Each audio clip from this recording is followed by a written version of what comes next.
কাঁচা রাস্তায় ভোগান্তির দিন শেষ। কুলতলিতে পথশ্রী প্রকল্পে তৈরি হচ্ছে পাকা রাস্তা। পানিহাটিতেও পেভার ব্লকের রাস্তার কাজ শুরু হয়েছে। মাথাভাঙায় পাকা রাস্তার কাজ শেষ।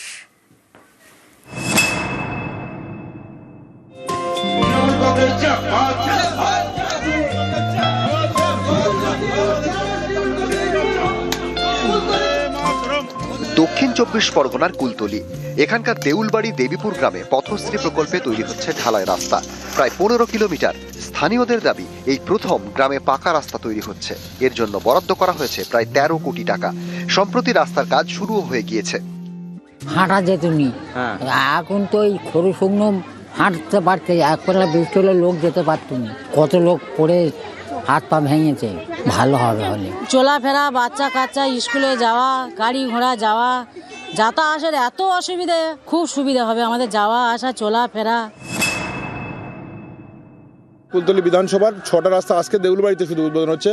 বাকি আমার 13 বিধানসভার মধ্যে 13টা জিপি আছে। প্রত্যেকটা জিপিতে প্রায় 8টা 10টা 6টা করে রাস্তা আছে এবং এই রাস্তাগুলো হওয়ার ফলে এলাকার খুবই উপকৃত হবে।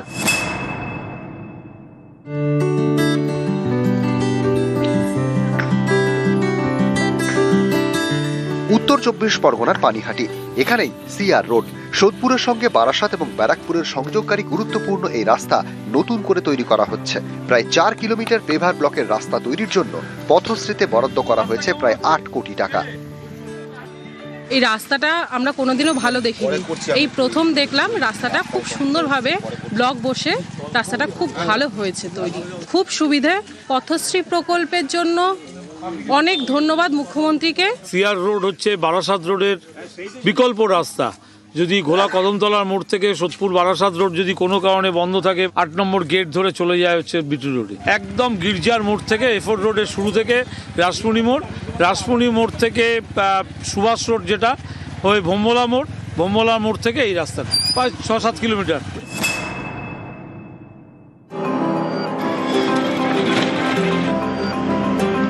কোচবিহারের মাথাভাঙা, এখানকার নিশিগঞ্জ 1 নম্বর গ্রাম পঞ্চায়েত এলাকায় পেভার ব্লকের রাস্তা তৈরি করেছে উত্তরবঙ্গ উন্নয়ন দপ্তর।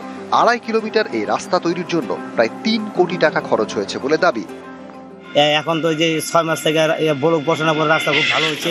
এখন টোটো গাড়ি, রুগী টুগি নিয়ে অ্যাম্বুলেন্স খুব সুন্দরভাবে যায়। এরকম আরও এই ব্লক জুড়ে 10টি রাস্তার কাজ চলছে। এভাস ব্লক থেকে শুরু করে বিটুমিনাস থেকে শুরু করে অন্যান্য অনেক কাজ চলছে। অর্থাৎ ইনক্লুসিভ ডেভেলপমেন্ট চলছে আমাদের এই পশ্চিমবঙ্গে। তারই নজির হিসেবে এই সমস্ত রাস্তা হয়েছে। নিউজ 18 বাংলা।